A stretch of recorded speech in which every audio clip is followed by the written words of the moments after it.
আল্লাহ রসুলের সাহাবা আব্দুর রহমান উনি বিড়ালকে এভাবে বগলে নিয়ে বেড়াতেন।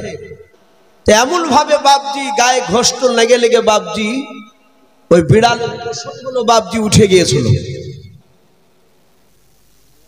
আসরের নামাজের সময় হয়েছে, মসজিদে নববীতে হাইয়া আলা সালাহ বিলাল আজান দিয়েছে। সাহাবাই কেরামরা বাপজি আজান শুনলে এদিক ওদিকে থাকতেন না, যার উপরে আমল আপনি আমি করতে পারিনি। সাহাবা আব্দুর রহমান তিনি চলে গেলেন। যাওয়ার পর বিড়ালের বাচ্চাটাকে রেখে দিয়ে বাপজি বদনা থেকে পানি নিয়ে আসলে অজু করতে লাগলে। রাসূলুল্লাহ মসজিদে নববীর দরজায় তিনি বসে, নবীজি বসে বসে দেখছে আব্দুর রহমানের অজু করা। বিড়ালের বাচ্চা পাশে রেখেছে, যখনই বাপজি দুই হাতকে ধুলেন কবজি পর্যন্ত, যেবা আমরা ধুই, আর বিড়ালের বাচ্চাটা পিপাসিত অবস্থায় ছিল, পানি পান করতে যাচ্ছে, হাত দিয়ে বাপজি এইভাবে সরে দিছে, আবার পান করতে যাচ্ছে, আবার সরে দিচ্ছে। এইভাবে কেতাবে লিখেছে প্রায় কহিনা পর্যন্ত হাত ধুয়ে ফেলাচ্ছেন উনি, ওই আব্দুর রহমান। রাসূলুল্লাহ তখনও বাপজি কিছু বলেন না। আব্দুর রহমান দেখলেন এ তো শুনে না, এ তো পানি না খেয়ে ছাড়বে না, তখন বদনাটাকে বাপজি আপনার একটু কাজ করে দিলেন। এভাবে কাজ করে দিয়ে বলছে লেখা। এই জাহাতে বাপজি লেখা বলেছে, আর বিড়ালের বাচ্চাটা তৃপ্তি সহকারে পানি পান করলো।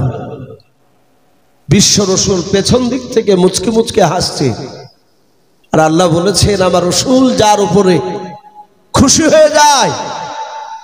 এই যে মুচকে হাসি, এটা খুশির লক্ষণ না বেজারের লক্ষণ? কথা বলে খুশির লক্ষণ। নবীজি মুচকে হাসি দিয়ে বলেন এই আবু হুরায়রা।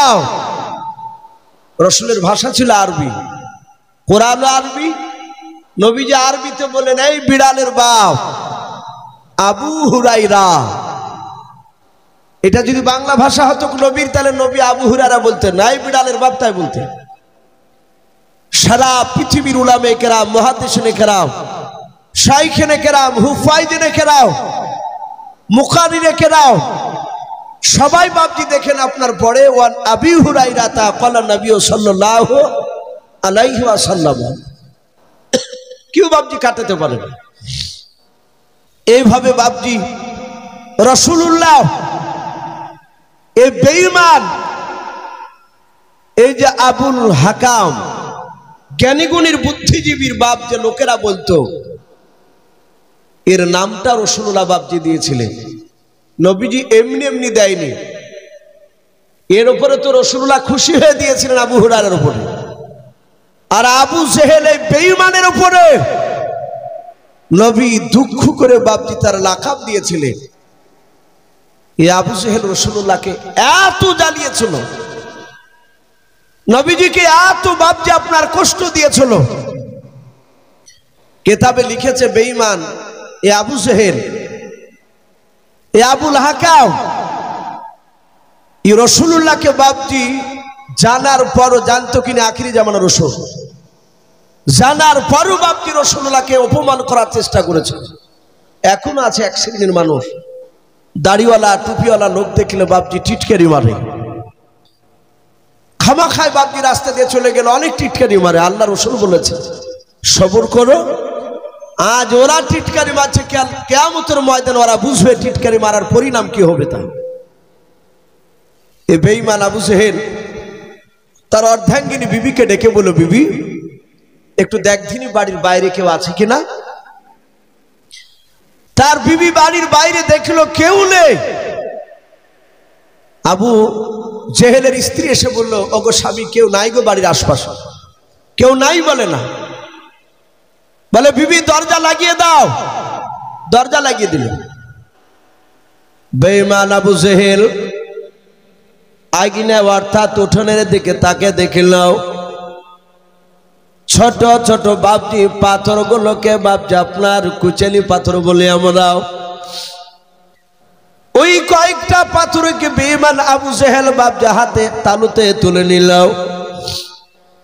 বাম হাত থেকে ডান হাতের ভিতর নিল, নেয়ার পর এভাবে মোট বাঁধানোর পর পাঞ্জাবির পকেটে বেঈমান আবু জেহেল ভরে নিল।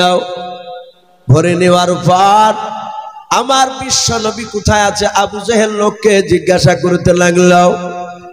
লোকেরা বলল সামনে দিকে চলে যাও। যেমন বাপজি আপনাদের ব্যাটকে মারি, বাপজি আপনারা চিন্তালা মোড় রয়েছে, আপনাদের কালোপুরের মোড় রয়েছে বাবা। বললো সামনে মোড়ে দেখো গা, ওই আব্দুল্লাহর সন্তানকে দেখতে পাবা। আবু জেহেল গিয়ে দেখলো নবীজি 8-10টা লোকের সামনে বাপজি বয়ান করেছিলেন।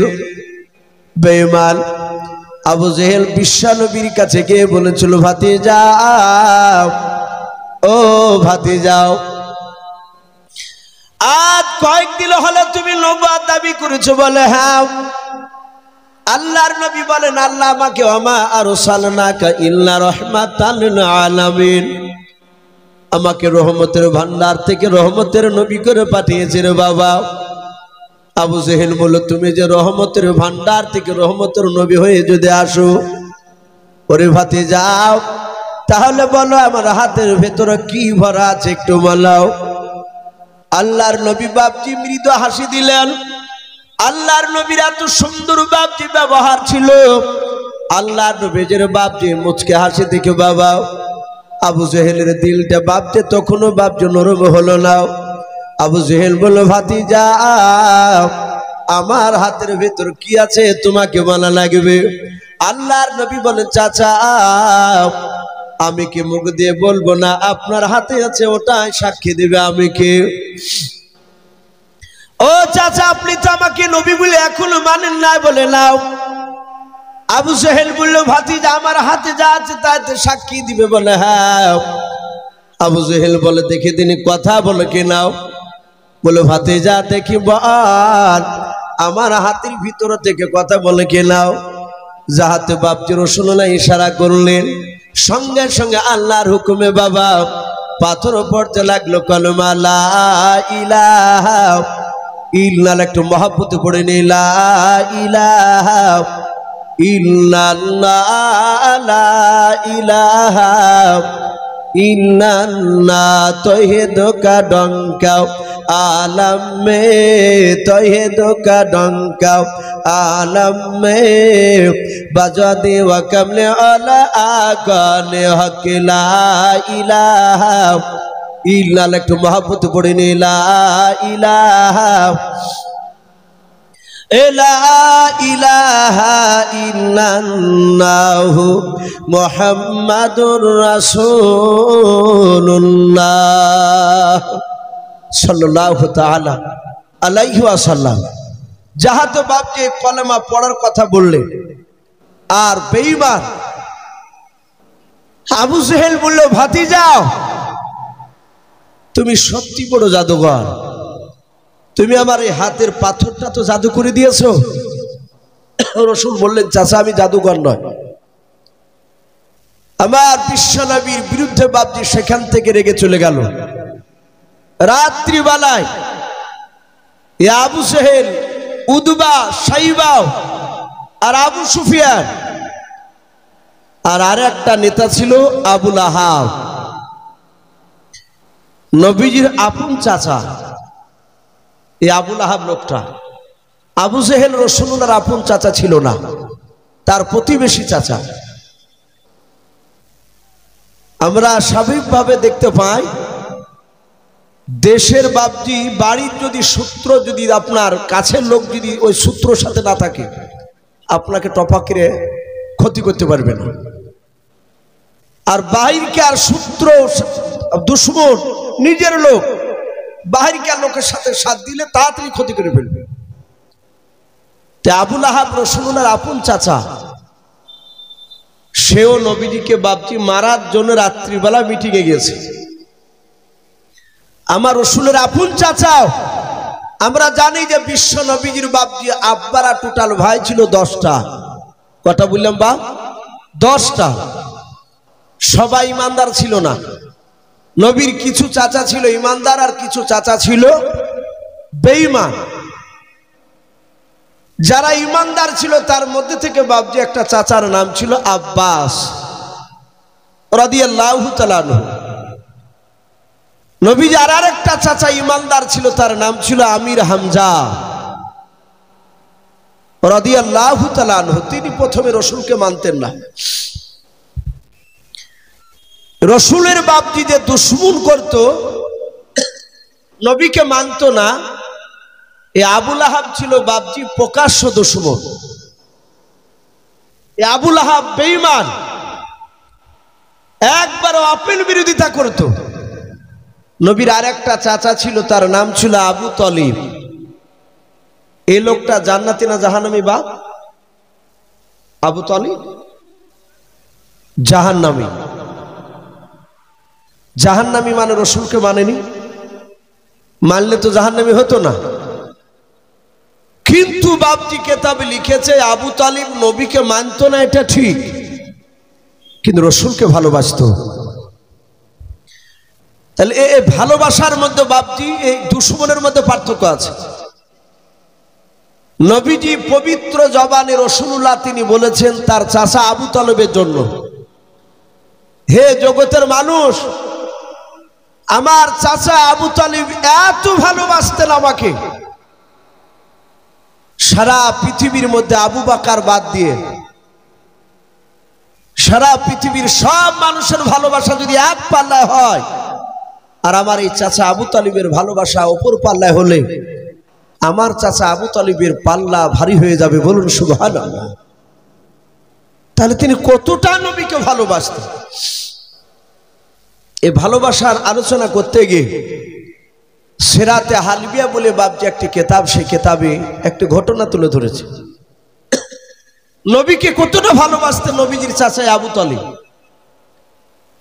আমরা জানি রাসূলুল্লাহর 40 বছর বয়স যখন হলো, গাড়ি হিরাতে রাসূলুল্লাহর কাছে বাপজি কোরআন নাজিল হলো। কথা সত্য না মিথ্যা? বলে কথা সত্য। তাই বলে নবীজি 40 বছরের আগে নবী রসুল ছিলেন না, এটা আমাদের আকীদা নয়। আমাদের আকীদা 40 বছর আগেও তিনি নবী রসুল ছিলেন। কার খাতায়? বলে আল্লাহর খাতায়।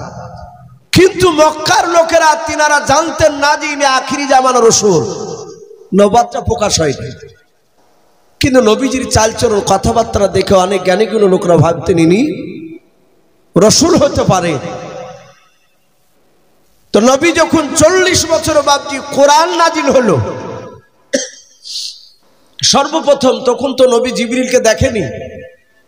কিতাবে লিখেছে কোরআন নাজিল হলো, রাসূলকে বললেন ইকরা বিসমি রাব্বিকাল্লাযী খলাক ইলা আখিরিল আয়াত। কোরআন শরীফের 30 পারায় সূরা আলাক, এই সূরাটা সর্বপ্রথম নাজিল হয়েছে। নবীজিকে বলেন হে রাসূল আপনি পড়ুন। নবী সর্বপ্রথম উত্তর দিলেন আমি পড়া জানি না। কথা বলে নবী লেখাপড়া জানতেন? কথা বলে নবী পৃথিবীর কোন মানুষের কাছে লেখাপড়া করেনি। কেন করেনি? যদি একটা মানুষের কাছে লেখাপড়া করতো, ওই লোকটা বলতো যে মুহাম্মদ সাল্লাল্লাহু আলাইহি ওয়াসাল্লাম আমার ছাত্র, এ আমার কাছে বিদ্যা নিয়ে শিক্ষা গ্রহণ করে আজ নবুয়তের দাবি করে বেড়াচ্ছে। অনেক প্রাইমারি স্কুলের মাস্টাররা তাদের ছাত্ররা যখন কলেজের প্রফেসর হয়, অনেক বড় ডিপার্টমেন্টে যখন চাকরি পায়, অনেক সময় চায়ের দোকানে গল্প করতে করতে বলে যে ছাত্রটা আমার ছাত্র, আমি কে মানুষ করেছি। আমার আল্লাহ কারো কাছে শিক্ষা দেননি রসুলকে, নবীজির স্বয়ং মাস্টার তিনি হচ্ছেন আমার আল্লাহ। বলুন আলহামদুলিল্লাহ। তাই বলে রাসূলুল্লাহ বাপজি মূর্খ ছিলেন না। কেউ যদি বলে নবী মূর্খ ছিলেন, তার ইমানটা নষ্ট হয়ে যাবে। সারা পৃথিবীর মধ্যে রসুলের ওপর দিয়ে জ্ঞানী গুণী মানুষ আর পৃথিবীতে কেউ নাই। বলুন আলহামদুলিল্লাহ। আমরা জানি পায়খানা ফিরতে গেলে বাপজি ডান পায়ে ভর দিতে হয় না বাম পায়ে? একটু কথা বলে অনেকে জানেন না, খাস করে তাবলিগ ভাইরা এসব বিষয় ভালো বলতে পারে। বাম পায়ে বাপজি ভর দিয়ে পায়খানা পেশাব করতে হয়। এটা রাসূলুল্লাহ বলেছেন আজ ১৫০০ বছর আগে, যে বাথরুমে গেলে বাম পায়ে ভর দিয়ে পেশাব পায়খানা করবা। আজ বিজ্ঞানরা তারা গবেষণা করে বলছে একটা মানুষ কন্টিনিউ ভাবে যদি সে বাম দিকের পায়ে ভর দিয়ে পেশাব পায়খানা করে, সেই লোকটার জীবনে অ্যাপেন্ডিসাইড হবে না, বলুন আলহামদুলিল্লাহ। কিন্তু রাসূলুল্লাহকে সেই জামানায় জিজ্ঞাসা করেন সাহাবারা, হুজুর এই বাম দিকে চাপ দিলে কি হয়? সাহাবারা ভাবতেন প্রশ্ন করলে যদি বেয়াদবি হয়, আর নবীর কাছে বেয়াদবি হলে জান্নাত পাওয়া যাবে না। তাহলে রসুলকে জিজ্ঞাসা করলে রসুলকে পারতেন না দিতে? কথা বলুন, অবশ্যই পারতেন। নবীর সারা পৃথিবীর মধ্যে বাপজি শ্রেষ্ঠ আমার রহমতের নবী, তিনি জ্ঞানী। নবীর ওপর দিয়ে জ্ঞানীগুণী মানুষ পৃথিবীতে জন্মায়নি, এখনো নয়, আগামীতেও জন্মাবে না। হ্যাঁ, রাসূলুল্লাহ বাপজি লেখাপড়া করেনি, ওই দিক দিয়ে কারণে আল্লাহ রাব্বুল আলামিন তাকে মানুষের কাছে শিক্ষা দেয়নি। নবীজি কোরআন বাপজি আপনার সেখানে জিবরিল আলাইহিস সালাম রসুলকে বুকের সাথে ধরে চাপ দিলেন, নবী থরথর করে কাঁপতে লাগলেন। জিবরিল বলেন পড়ুন, নবী পড়তে লাগলেন। কোরআনের 5টা আয়াত সূরা আলাকের মুখস্থ হয়ে গেল। আল্লাহর নবী ওখান থেকে নেমে আসলেন, এসে খাদিজাতুল কুবরা রাদিয়াল্লাহু তাআলা আনহা ডাক দিয়ে নবী বলেন, খাদিজা জাম্বিলুনি জাম্বিলুনি জাম্বিলুনি, খাদিজা আমাকে চাদর দিয়ে তুমি জড়ে দাও। হযরতে খাদিজা বিশ্ব নবীকে চাদর দিয়ে জড়ে দিলেন। আল্লাহর নবীকে ডাক দিয়ে বলেন, ওগো প্রাণের স্বামী, আপনি এভাবে থরথর করে কেন কাঁপছেন বলুন? খাদিজার কাছে নবীজি বয়ান করলেন সব বাপজি ওই গাড়ি হেরার কথা। খাদিজা মনে মনে চিন্তা করেছেন, আমার সাথে নবীর বিয়ে হয়েছে 25 বছর বয়স পর্যন্ত, আমার তখন বয়স ছিল, খাদিজার বয়স ছিল তখন 40, নবীর বয়স ছিল 25। ওই 25 বছর থেকে নিয়ে বাবা 40 বছর পর্যন্ত বাবা, অর্থাৎ 15 বছর হচ্ছে তো নাকি? এই 15 বছর ধরে নবী গাড়ি হিরা গিয়ে বাপজি ইবাদত বন্দেগী করতেন আল্লাহর। হাদিসে পাওয়া যায় 3 দিন 4 দিন করে আসতেন না। আল্লাহর নবীর অর্ধাঙ্গিনী বিবি খাদিজা ওই গাড়ি হিরায় বাপজি খাবার নিয়ে যেতেন, নবীকে নিজে হাতে খাওয়াতেন। এখানে জানি না হাজী সাহেব বাপজি কতজন আছেন, আমি হাজী সাহেবদের মুখে শুনতে পাই এখনো বাপজি গাড়ি হিরায় ওই জমিন থেকে পাহাড়ের চূড়ায় যেখানে কোরআন নাজিল হয়েছিল, ওই জায়গায় বাপজি পৌঁছাতে গেলে এখনো প্রায় 1.5 থেকে 2 ঘন্টা সময় লেগে যায়, বলুন আলহামদুলিল্লাহ। এখন তো বাবা জায়গাটা কেটে কেটে বাপজি রাস্তা বানিয়েছে, করেনি রাস্তা? মানুষ হেঁপে গেলে বাপজি দম নাই। সেই সময় বাপজি রাস্তা করা ছিল না রে বাবা, প্রায় 3 ঘন্টার উপরে সময় লাগতো। ওই আমার নবীজির এসে বলেন, খাদিজা একটা বড় মানুষ এসে আমাকে এই কথাগুলো শেখালো। খাদিজা ডাক দিয়ে বলেন, আপনার এত শরীর কেন কাঁপছে? বলে প্রচন্ড জ্বর। খাদিজা লেপ চাদর দিয়ে ঢেকে দিলেন।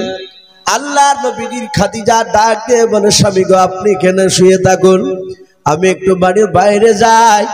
বাড়ির বাইরে যাওয়ার পর খাদিজার একটা চাচাতো ভাই ছিল, কে বলেছেন তার চাচা সম্পর্ক হতো, তার নাম ওয়ারকা বিন নাফিল বলে নাম, ওই ইহুদির পণ্ডিত আর আলেম, বলুন আলহামদুলিল্লাহ।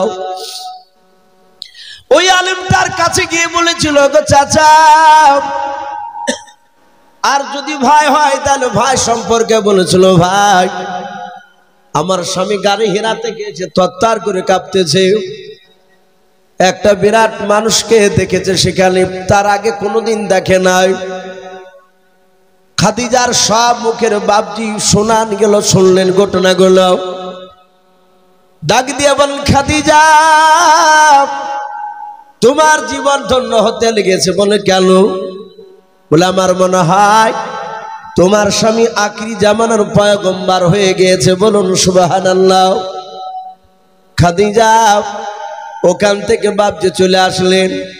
ওয়ারকা বিন নাফিল বলেছিল, গো খাদিজা তোমার স্বামীকে যদি পরীক্ষা করতে হয় তাহলে পরীক্ষা করবাও। নবীর কাছে একটা দূত আসবে, ফেরেশতা আসবে, তার নাম জিবরিল আলাইহিস সালাম। ওই ব্যক্তি খারাপের দিকে তাকাবে না, ভালোর দিকে তাকাবে বলে তাই নাকি? বলে হ্যাঁ। নবীজির কাছে এসে আবার খাদিজা বাপজি জড়িয়ে ধরলেন। নবী বলেন, খাদিজা তুমি আমাকে একটু বুকের সাথে তুমি পাদা মেরে জড়িয়ে ধরাও। খাদিজা নবীকে বাপজি বুকের সাথে জড়িয়ে ধরলেন। বলে, স্বামী গো ভয় করবেন না, চিন্তিত হবেন না। আল্লাহর নবী বলেন, খাদিজা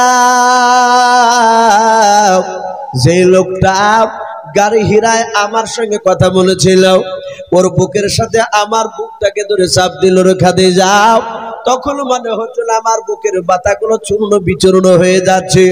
ওরে খাদিজা ওই দেখো লোকটা আমার দিকে চেয়ে চেয়ে মুচকে মুচকে হাসতেছে, বলুন সুবহানাল্লাহ। খাদিজা বাপজি সাদাত দরজা বন্ধ করে দিলেন, জানালা বন্ধ করে দিয়ে বলুন, স্বামী আর দেখতে পাচ্ছেন? বলে হ্যাঁ। ফেরেশতাকে কে দরজা বন্ধ করে বাপজি আড়াল করা যায়? কখনোই না। লাস্টে খাদিজা বাপজি পরীক্ষা করলেন, দেখে দিনে ব্যক্তিকে সাতাতে খাদিজা একটু পর্দা থেকে বাপজি আপনার টাকনো নিচ থেকে বাপজি একটু যাতে কাপড়টা বাপজি তুললেন। নবী বলেন, খাদিজা ওই লোকটাকে আর দেখতে পাওয়া যায় না। খাদিজা বাপজি রাসূলুল্লাহকে বাপজি পাদা মেরে জড়ে ধরলেন। আল্লাহ রাসূলকে জড়ে ধরার পরে কানে মুখে চুমা দেন আর হাসেন। নবী বলেন, খাদিজা কি ব্যাপার, তুমি পাগলিনীর মতো করেছে কেন? খাদিজা বলল। খাদিজা ডাক দিয়ে বলে, হুজুর আমি পাগলিনী নয়, ও নবীজি মাফ করবেন আর ভয় করবেন না। নবী গো আমি ভাগ্যবতী রমণী খাদিজা। বলে কেন? বলে হুজুর আপনি সারা পৃথিবীর পয়গম্বর হয়ে গিয়েছেন, বলুন সুবহানাল্লাহ। ওগো নবী যেই লোকটা আপনার সাথে দেখা করেছিল, যেই লোকটাকে দেখতে পাচ্ছিলেন, ওই লোকটা পৃথিবীর কোনো মানুষ নয়, শয়তানও নয়, ওই ব্যক্তি আল্লাহর ফেরেশতা। ও নবী আপনার উপর কোরআন নাজিল হয়ে গিয়েছে। আল্লাহর নবী বললেন, হ্যাঁ এই কথা তো আমাকে জিবরিল বলেছিলেন, ওই লোকটাও বলেছিলেন। ও বাপজি ভাইয়েরাও, আল্লাহর নবী সেদিন থেকে বাপজি খাদিজাকে কলমের দাওয়াত দিলেন। কিতাবে লেখা আছে আল্লাহর নবীজিকে বাপজি চাদর দিয়ে ঢেকে দিয়েছেন। আল্লাহর নবী বলেন, খাদিজা আবু তুমি আমাকে আর একটু চেপে ধরাও। খাদিজা বলে, নবীকে চেপে ধরলাম, দেখলাম নবীর পা থেকে মাথা পর্যন্ত চাদর দিয়ে ঢেকে দিয়েছে। নবী আমার চাদরের ভিতর থেকে গুনগুন করে কান্না করে। আল্লাহর নবীর অর্ধাঙ্গিনী বিবি খাদিজা ডাক দিয়ে বলেন, ওগো প্রাণের স্বামী আপনি এখন কেন কাঁদছেন বলেন? নবী বলেন, খাদিজা ও খাদিজা শুনে নাও, আমাকে আল্লাহ নবুয়ত দান করে দিয়েছে বলে হ্যাঁ। খাদিজা রে নবুয়তের দাবি আমার উপর চলে এসেছে, নবুয়তের দায়িত্ব দিয়েছে খাদিজা। আমি কার কাছে কলমার দাঁত দিব? আমাকে কে নবী বলে মানবে বলো? হযরত খাদিজা আস্তে করে বলছেন, নবী চিন্তা করবেন না, কে মানলো আর না মানলো, ওগো আমার রাসূল শুনে নাও। আপনার অর্ধাঙ্গিনী বিবি খাদিজা সর্বপ্রথম আপনাকে আমি নবী বলে মেনে নিলাম, বলুন সুবহানাল্লাহ। নবীজির বিবি খাদিজা বলেন, আমি কলমা পড়ে নিলাম। নবী আমার চাদরখানা বাপজি টান মেরে ফেলে দিয়াও। আল্লাহর নবী বাপজি দৌড়াতে লাগলেন আবু জেহেলের কাছে কলমার দাওয়াত দিতে, উতবা সাইবার কাছে কলমার দাওয়াত দিতে। বাবা এভাবে মক্কার অলিগলিতে বাপজি দাওয়াত দিতে বেড়ে পড়লেন। নবীজির বিরোধিতা বাপজি শুরু হয়ে গেল। আল্লাহর নবীকে সবাই আল আমিন বলে ডাকতো। নবী যতদিন নামাজের কথা বলেন না, আল্লাহর নবীজি যতদিন বাপজি তাবলীগ করেন নাই রে বাবা, হক কথা আল্লাহ রাসূল যখন বলতে লাগলেন, নবী আল্লাহর দিকে যখন ডাকতে লাগলেন, মক্কার ছোট বড় সবাই বাপজি নবীর বিরোধিতা শুরু করে দিল। আল্লাহ রাসূলকে আল আমিন বলে ডাকেন নাই। আল্লাহর নবীর এইভাবে বাপজি কলমার দাওয়াত দিতে দিতে দিতে দিতে দিতে দিতে দিতে বাবা 14 দিন চলতেছে। সেই সময় নবী মক্কা নগরে কলমার দাওয়াত নিয়ে গিয়েছে বাবা। 8-9টা লোককে কলমার কথা শোনাছিলেন। তারা একেবারে গরিব মানুষ, তারা সবাই নবীর কথাগুলো শুনছিলেন। আর ওই সময় উতবা সাইবা আর আবু সুফিয়ান, তখন আবু সুফিয়ান বাপজি ঈমান আনে না নাই। এই আবু সুফিয়ান আর আবু জেহেল বাপজি যাওয়ার পর আল্লাহ রাসূলের কাছে গিয়া নবীকে ডাক দিয়ে বলেছিল, মা মরা ছিলেন মোহাম্মদ, বলুন সাল্লাল্লাহু তাআলা আলাইহি ওয়াসাল্লাম। তোকে আমরা গতকালকেও বারণ করেছিলাম বাপের বিরুদ্ধে কথা বলবি না, আমাদের বাপ দাদার আমলে যা করে এসেছে তাই করবে, এগুলো বাদ দেব না। আমাদের বাপ দাদার বিরুদ্ধে কথা বলবি না, নতুন কলমার দাওয়াত দিবি না। যাহাতে বাপ যে কথা বললাম, নবী বাদ দিয়ে বলেন, চাচা আমি তো কোনো অন্যায় করি নাই, জাহান্নাম থেকে মানুষ কিভাবে জান্নাতে যাবে ওই কথাটা একটু শোনাতে এসেছিলাম। আর সঙ্গে সঙ্গে আবু জেহেল বাপকে দাদাগিরি দেখে দিলাম। এত বড় বেয়াদব শয়তান জানোয়ার আবু জেহেল, নবীর গলায় ধাক্কা দিয়ে রসুলকে বাপ যে ধাক্কা মেরে ফেলে দিল। নবী আমার হুড়মুড় করে বাপ যে মাটিতে পড়ে গেলেন। নবীজির বাপ যে আপনার কপালটা পাথর লেগে কপালটা ফেটে গেল বাবা। আল্লাহ রসুল বাপ যে হাত জোড় করে বলে, চাচা আমি তো আপনাদের কোনো আল্লাহ করি না গো, চাচা আমাকে আর মারবেন নাও। আবু জেহেল না বাপ যে শুনল নাও।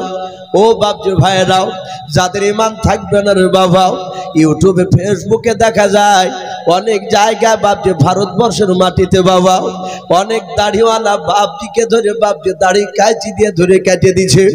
নামাজ পড়তে গিয়েছে এক শ্রেণীর বেঈমান লাথি মেরে বাপজি এই কাঁধে লাথি মেরে ফেলে দিয়েছে। ও বাপজি এমন ভাবে মারছে বয়স্ক লোকদেরকে, আর হাত জোড় করে বলে বাবা বেরো না, কিন্তু তাদের দিলে বাপ যে রহম হয় না। এইভাবে বিশ্ব নবীকে বাপ যে আবু জেহেলরা মারত। নবীজির গলায় ধাক্কা দিয়ে ফেলে দিল। আল্লাহর নবীর কপাল কেন বাপ যে পাথর থেকে বাপজি লেগে ফেটে গেল, 2-4 ফোঁটা রক্ত পড়ে গেল। নবীকে আবু জেহেল বলল, বাবা আগামী কাল যদি কলমার দাওয়াতে বন্ধ না করো রে বাবা, তোমাকে আমরা মারতে বাধ্য হবে এর চেয়ে বেশি। এই কাল থেকে যেন আর কথা বলবি না, আমরা বাপ দাদার আমল থেকে যা করিয়ে আসছি তা করিয়ে যাবো। আল্লাহ রসুলকে গলায় ধাক্কা দিয়ে আবার বের করে দিল। ওই সময় বেঈমান আবু জেহেল বাপজি ওই জায়গাতে দাঁড়িয়ে ছিল। আর নবীর আপন চাচা বাবা সেই আবু তালিব উনি যাচ্ছিলেন। আবু জেহেলকে দেখে ডাক দিয়ে বলেছিল, আবু জেহেল ভাই কি ব্যাপার, নেতাগুলো এক জায়গায় দেখা যাচ্ছে? বলে হ্যাঁ। আবু জেহেলের মনটা ভারী। নবী বলেন, নবীর চাচা আবু তালিব বলেন, ওগো ভাই আবু জেহেল মনক্ষণ অবস্থায় দাঁড়িয়ে আছে কেন, চরম চিন্তিত দেখা যায়। ডাক দিয়ে বলেছিল, হ্যাঁ ভাই তুমি কি জানো না তোমার ভাতিজা আজ 14 দিন ধরে আমাদের বাপ দাদার বিরুদ্ধে কথা বলে। এই তুমি জানো না সব খবর? রসুলের চাচা বলেন, আমি জানি, আমি তো তাকে মানি নাই। বলে তাকে মানো না? বলে না। বলে কি করো তুমি? বলে আমি আমার বাপ দাদা ধর্মের উপরে ঈমান অটুট, আমার বাপ দাদার উপরে আছে, ঈমান নিয়ে আছে। আমি জানি সে নতুন কলেমার দাওয়াত দিয়ে বেড়াচ্ছে এতটুকু। আবু জেহেল বললে, আবু তালিব শুধু তোমার ভাতিজা বলে কিছু বলি নাই, আগামী কাল থেকে যেন তোমার ভাতিজা কলেমার দাওয়াত না দেয়। যদি দেয় তাহলে তোমার ভাতিজাকে প্রকাশ্য লোকের সামনে আবা ধরে মারব। আমার বিশ্ব নবীর চাচার চোখে পানি চলে আসল। আবু জেহেল কাকে মারতে চাইল বা? কার নাম করলে? আল্লাহ রসুলকে ডাক দিয়ে বলল, শুনে নাও, এই তোমার ভাতিজাকে মারব। আবু তালিবের মনে হচ্ছে আসমান থেকে আসমান খসে পড়ে যে ওর গায়ের উপরে, তার ভাতিজাকে মারবো বলেছে। আবু তালিব বলে, চিন্তা করো না, আমাকে অভিভাবক বলে মানে, আমি আজ রাত্রিবেলায় গিয়ে আমার ভাতিজাকে বারণ করলে আশা করি আর কলেমার দাওয়াত দিবে না। ভালো ভাই আবু তালিব ওটা যেন হয়, কারণ আবু জেহেল যেমন এক গোত্রের নেতা, অনুরূপ ভাবে এই আবু তালিবও কুরাইশ বংশের বড় নেতা, শক্তিশালীও ছিলেন। হযরতে আবু তালিব বলল, ভাই চিন্তা না, আমি বারণ করব আজকে। আবু জাহেল বলে, আবু তালিব, যদি তোমার ভাতিজা আমাদের বাপ দাদার বিরুদ্ধে কথা না বলে, তাহলে তোমার ভাতিজাকে 3টে পুরস্কার দেব। নবীজি বলেন, নবী চাচা বলেন, কি কি? বলে, 1 নম্বর, গোটা মক্কা নয় আরবের মধ্যে উচ্চ সম্মানের অধিকারী করব। 1 নম্বর সম্মানী ব্যক্তি তোমার ভাতিজা হবে। 2 নাম্বার 200টা উট দিব। 3 নাম্বার, মক্কা নগরে আমাদের খাজুর বাগান যেটা চাইবে সেটাই তাকে দেওয়া হবে, তার বিনিময়ে টাকা লাগবে না। হে আবু তালিব, 3টে জিনিস পেয়ে গেলে বলো তার জীবনে কি দরকার আছে? বলে, আর কিছু নেই। ওগুলা হয়ে গেলেই তো বিরাট ব্যাপার। আমরা স্বাভাবিক মানুষ ভাবছি একটা বড় দোকান ব্যবসা যদি চলে, 10 বিঘা জমি হয়ে গেলি আমরা বিরাট কিছু মনে করে যে আমাদের আর দরকার নাই। কিন্তু আবু তালিব বলল, আর অসুবিধা নাই, 200টা উট, বড় খাজুরের বাগান আর উচ্চ সম্মানের অধিকারী, 3টে তো দামি জিনিস দিচ্ছি। আজই যে বলবো, আল্লাহর নবীজি মক্কা নগর থেকে কলমার দাওয়াত দিয়ে বাড়ি গিয়েছেন। আবু তালিব বাড়িতে যাওয়ার পর তার অর্ধাঙ্গিনী বিবিকে ডাক দিয়ে বলেছিল, ওগো আমার বিবি শুনে নাও, একটা বাসনে 2টো মানুষের মতো খাবার খোলা আজকে। ডাক দিয়ে বলেছিল, স্বামী এতদিন আপনি বলেন নাই, বহুদিন আগে আপনি একটা বাসনে 2টা মানুষের খাবার খুলতে বলতেন। বলে, বিবি শুনে নাও, বহুদিন ধরে আমার ভাতিজাকে নিয়ে খাবার খাইনি, যাও খাবার খোলো। খাবার খোলা হলো। আল্লাহর নবীজিকে ডাক দিলেন, ভাতিজা তুমি আমার ঘরে এসো। আল্লাহ রাসূল এসে বললেন, চাচাজি ডাকলেন? বলে, হ্যাঁ বাবা। আল্লাহর নবীকে খাবারের সামনে বাপজি বসতে বলে নবীজি বসে পড়লেন। দরদি নবী বলেন, বাবা খাবারের সামনে বসে যাও। আবু তালিব মনে মনে চিন্তা করলো, মাওলা আমি যদি খাবার খাওয়ার আগে যদি আমার ভাতিজাকে যদি এই কথাটা বলি, আমার মনে হয় ভাতিজা হয়তো দুঃখ করে আর খাবার খাবে না। না, আমি একে খাবার খাওয়ার আগে বলা যাবে না। এখান থেকে একটা শিক্ষা নেওয়া দরকার বাপজি আমাদের। অনেক সন্তান আমাদের বাপজি অন্যায় করে, আমরা বাপরা রাগে থাকতে না পেরে বাড়ি থেকে বের করে দিই। বাপ চলে যায়, মা বাহির থেকে ডেকে নিয়ে এসে ছেলেকে খেতে দেয়। 2-3 বার খাবার খাওয়া হয়েছে মুখে, আর অমনি ওই সময়তে বাপ যে আবার চলে এসেছে তার বাপ, এসে বলে, একে খেতে কে দিয়েছে? মা ভয় থরথর করে কাঁপে, হয়তো মারবে বুঝি। ছেলেকে কাছে গিয়ে বলে, আমি দিয়েছি খেতে। অনেক পুরুষ তার স্ত্রীকে মেরে দেওয়ার আগে বেটার সামনে থেকে খাবার বাসনকে কেড়ে নেয়। সকালবেলায় শোনা যায় ওই সন্তান হয় গলায় দড়ি দিয়েছে, নাহলে বিষ খেয়ে মারা গিয়েছে। অনেক জায়গায় এরকম ঘটে। এই জন্য বাপজি আমার মনে হয় যে খাবার খেতে দিয়ে খাবার টেনে নেওয়া পৃথিবীতে মনে হয় এর উপর দেওয়ার বড় আঘাত নাই। সন্তান দোষ করেছে, সে তো অবুঝ বুঝে না। এই সন্তান খাবার খাক, তারপরে তাকে হিকমতের সহিত কথা বল। আমরা কথা বলতে জানি না বাপ, কোরআন যেভাবে কথা বলতে বলেছে সেভাবে আমরা কেউ বলিনি। সূরা লুকমানে আমি এখানে ঢুকছিলাম, আপনাদের এখানে মনে হয় সম্ভবত হেলাল উদ্দিন বলে একটা ছেলে, তিনি সূরা লুকমানের একটা কথা বলছিলেন। ক্বালা ইয়া বুনাইয়া লা তুশরিক বিল্লাহ। একজন লোকমান হাকিম, বিরাট জ্ঞানী মানুষ, তার এই নসিহতটা আল্লাহ এত পছন্দ করেছিলেন যে কোরআনে তার নাম দিয়ে দিয়েছে। বলুন আলহামদুলিল্লাহ।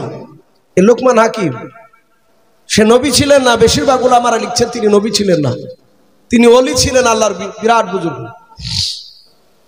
তো সেই ব্যক্তি তার সন্তানকে বলছে, ক্বালা ইয়া বুনাইয়া লা তুশরিক বিল্লাহ। ক্বালা ইয়া বুনাইয়া, হে আমার কলিজার টুকরা সন্তান, হে আমার কলিজার টুকরা বেটা, লা তুশরিক বিল্লাহ, খবরদার আল্লাহর সাথে শরীক করো না। এই যে কলিজার টুকরা বেটা, এই কথাগুলো আমরা কখন বলি দেখতে পাওয়া যায়? ওই ছেলে যখন কোলে থাকে, 1-1.5 বছরের বাচ্চা, 2 বছরেও আমার কলিজার টুকরা বেটা, আমরা তাই বলি। কথা শুনে বলা হয়েছে ওরকম বাচ্চাকে মনে নিষেধ করছেন না। তখন লোকমান হাকিমের ছেলের বয়স প্রায় 40 বছর পার হয়ে গেছে। তাহলে কত মিষ্টি আওয়াজ আমাদের ছেলে শুনবে কি করিয়ে? কিছু মনে করবেন না, নাম হচ্ছে আব্দুল জাব্বার। নামাজ পড়তে ডাকছে ছেলেকে, জাব্বারি আয় নামাজ পড়তে যাবি না? জাব্বারি। ছেলে তো বাপজি হনুমানের মতন দাঁত বিজড়ে বলছে, কাল থেকে তো নামাজ পড়তে ধরিয়েছে, ধরে দেখো না। যেমন কথা তেমনি উত্তর বাপজি পাওয়া যাচ্ছে। আমরা খেতে বসে কেউ বাপজি সন্তানকে মধুসূর বলি না, কাছে পাশে বসে ডেকে বাপজি ছেলের মাথা হাত বুলে বলি না। এই জন্য বাপজি আমাদের কথা শুনতে চায় না। আমি বলছিলাম হযরতে আবু তালিব চিন্তা করছে, আগে যদি খাবার খাওয়ার আগে যদি ওই আবু জেহেলের কথাগুলো বলি, আমার ভাতিজা হয়তো রাগ করে আঘাত করে হয়তো আর খাবার খাবে না। আর যদি না খায়, আমি যে তার চাচা, সারা রাত ঘুমাতে পারবো না। জোরে বলুন সুবহানাল্লাহ। রাসূলের আপন চাচা ডাক দিয়ে বলল, ভাতিজা তুমি খাবার খেতে শুরু করে দাও। আল্লাহর নবী যে হাত ওখানা জোড় করে বলেন, চাচা আপনি ভালো জানেন ওই 8 বছর বয়স আমার দাদা আব্দুল মুত্তালিব ইন্তেকাল করেছিলেন। সেই 8 বছর থেকে নিয়ে চাচা 25 বছর পর্যন্ত আপনার সাথে আমি খাবার খেয়েছি। খাদিজাকে বিয়ে করার দিন পর্যন্ত, সকালবেলা পর্যন্ত নবী চাচা গো এক বাসনে দুজনাই খাবার খেতাম, আপনি আমাকে না নিয়ে খাবার খেতেন না। ওগো চাচা আপনি জানতেন, আপনি আমাকে দেখেছিলেন, আপনি আগে খাবার না খেলে আমি খেতাম না। ওগো চাচা আপনি আগে খাবার খান, তারপরে আমি খাবার খাবো। যাহাতে নবীজি এই কথাটা বললেন, আর আবু তালিব আর ধৈর্যের বাঁধ বাঁধতে ধরে রাখতে পারলো না। হাউমা করে তিনি চিৎকার করে কেঁদে উঠে বলেছিল, বাবা এত ভালোবাসো তুমি আমাকে? বলে চাচা শুনে নাও, মার পেটে 6 মাস তখন আমার বয়স, তখন আমার আব্বাকে হারিয়ে ফেলেছি গো চাচা। আমার আব্বা সিরিয়ায় ব্যবসা করতে গিয়ে আর ঘুরে আসে নাই। ওগো চাচা আব্বার চেয়ে বেশি আপনাকে ভালোবাসি। চাচা গো নিজের জানের চেয়ে আপনাকে বেশি ভালোবাসে, চিন্তা করবেন না, খাবার খান। আবু তালিব বলেছিল, বাবা আর না বলে থাকতে পারলাম না। ওরে বেটা দিনের বেলা কি আবু জেহেলের সাথে তোমার দেখা হয়েছিল মক্কার কোন রাস্তায়? বলে হ্যাঁ চাচা। বলে দেখা হয়েছিল। ওগো চাচা একটু তাকে দেখুন আমার কপালটা কি অবস্থা করেছে আবু জেহেল, আমাকে ধাক্কা দিয়ে ফেলে দিলাম। ও চাচা পাথর লেগে কপালটা ফেটে গেল। আল্লাহর নবীর চাচা আবু তালিব বাপজি সহ্য করতে পারলেন না। উনি কপালে চুমা দিয়ে বলল, ভাতিজারে আবু জেহেল এইভাবে মেরেছে তোমাকে? বলে হ্যাঁ। আল্লাহর নবীজিকে ডাক দিয়ে বলে, বাবা তুমি চলে যাও রূপার, ওই আবু জেহেলের সাথে আমার দেখা হয়েছিল। আবু জেহেলরা চোখগুলো মোটা মোটা করে বলেছিল, আবু তালিব ভাই তোমার ভাতিজা জানো আগামী কাল থেকে যেন কলমার দাওয়াত না দেয়। এই ভাতিজা আমি আবু জেহেলদের চেহারার দিকে চেয়ে দেখেছি, ওরাও তোমাকে মারবে আগামীকাল রে বাবা, তোমাকে মারলে আমি সহ্য করতে পারবো না। ওরে বাবা তুমি কাল থেকে আগামীকাল থেকে কলমার দাওয়াত আর দিবা নাও। বাবা শুনে নাও, কলমার দাওয়াত যদি বন্ধ করে দাও তোমার লাভ আছে। বলে কি চাচা লাভ? বলে ওই বড় বড় নেতারাও 3টা তোমাকে পুরস্কার দিব বলেছে। বলে কি কেউ?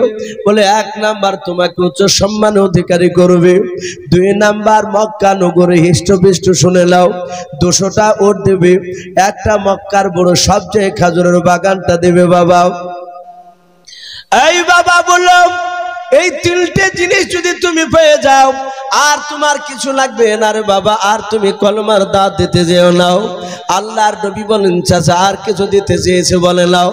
আল্লাহর নবী বলে চাচা শুনে নেন, আল্লাহর নবী জনাবে মুহাম্মদ রাসূলুল্লাহ সাল্লাল্লাহু তাআলা আলাইহি ওয়াসাল্লাম দরদে নবী ডাক দিয়ে বলেন চাচা যান শুনে নাও, শুধু মক্কার ওই তিনটা জিনিস কেন, গোটা পৃথিবীর ধন সম্পদ যদি আমাকে যদি দিয়ে দেয় ও চাচা, তার সাথে সাথে যদি আসমান থেকে সূর্য পেড়ে নিয়ে এসে আমার ডান হাতে যদি মক্কার নেতারা দিয়ে দেয় ও চাচা, মক্কা নগরের লোকেরা চাঁদ পেড়ে নিয়ে এসে যদি আমার বাম হাতে দিয়ে দেয় ওগো চাচা, খুদার কসম করে বলে শুনে নেন, আপনাকে সামনে রেখে আমি আল্লাহর কাছে ওয়াদা করেছি, শুনে নেন হক কথা কলমের দাঁত দেওয়া বন্ধ করবো না। বলুন সুবহানাল্লাহ। রাসূল বলেন এই চাচা আমি হক কথা কলমার দাঁত বন্ধ করবো না। যাহাতে রসুলের কথা বললে আর আবু জেহেলের চোখ দুটো নয়, আবু তালিবের চোখ দুটো কুখের মতো লাল হয়ে গেল। ও তো বড় নেতা, তাতে রসুলকে মানে না, নবীকে ভালোবাসে, নবীর সুন্নাতের উপর আমল করে নাই। এখানে একটা বিশেষ লক্ষ্য করবেন বাপজি, এখানে শুধু নবীকে ভালোবাসার কথা আসেনি, নবীর সুন্নাতকে ভালোবাসার কথা এসেছে। আপনি আমি যতক্ষণ পর্যন্ত নবীর সুন্নাতকে না মানব ততক্ষণ পর্যন্ত বাপজি রসুলকে মানা হবে না। এমনি মৌখিক নবীকে ভালোবাসেন এটা বলতে পারে আমরা অনেকে। অনেক সময় চায়ের দোকানে বলি ভাই নবীকে নিজে জানে চেয়েও ভালোবাসি, যদি বলা ভাই 5 ওয়াক্ত নামাজ পড়ি, বলো না ভাই ওইটাই হয় না, পড়বো ভাবছি, একে ভালোবাসা বলে না। এগুলো সব মুনাফিকি চরিত্র। এটা আবু তালিবের মধ্যে ভরা ছিল। আবু তালিব এমনি নবীকে ভালোবাসতো। আবু তালিব ওই কথা শুনে তার চোখ দুটো লাল হয়ে ডাক দিয়ে বলেছিল এই ভাতিজা, আমিও লাতুদ্দার কসমিকের বলি শোন। বলে চাচা বলুন। বলে আমার কণ্ঠে জান থাকা পর্যন্ত মক্কার কোন লোক তোমার শরীরে ফুলের ছিটকি ফেলতে পারবে না। বলুন সুবহানাল্লাহ। বাপজি এই আবু তালিব ইন্তেকাল করার পরে নবীর আরেকটা কাছের লোক ছিল, তিনি খাদিজা। এই খাদিজাতুল কুবরা রাদিয়াল্লাহু তাআলা আনহা তিনিও ইন্তেকাল করার পরে ওই বছরটা রাসূলুল্লাহর এত কষ্টের বছর ছিল। তখন আমির হামজা রসুলকে মানেনি, কিন্তু আমির হামজার বিরাট শক্তি। কিতাবে লিখেছে যুবকের বাপজি দুনিয়ার যুবক 50টা যুবকের শক্তি একাই আল্লাহ এ আমির হামজার 2 হাতে দিয়েছিলেন। বলুন সুবহানাল্লাহ। এত শক্তি, উনি তীর চালাতে পারতেন, তীর যাকে নিশানা করতে লেগে যেত। নবীর আপন চাচা আবু তালিব নাই, খাদিজা নাই,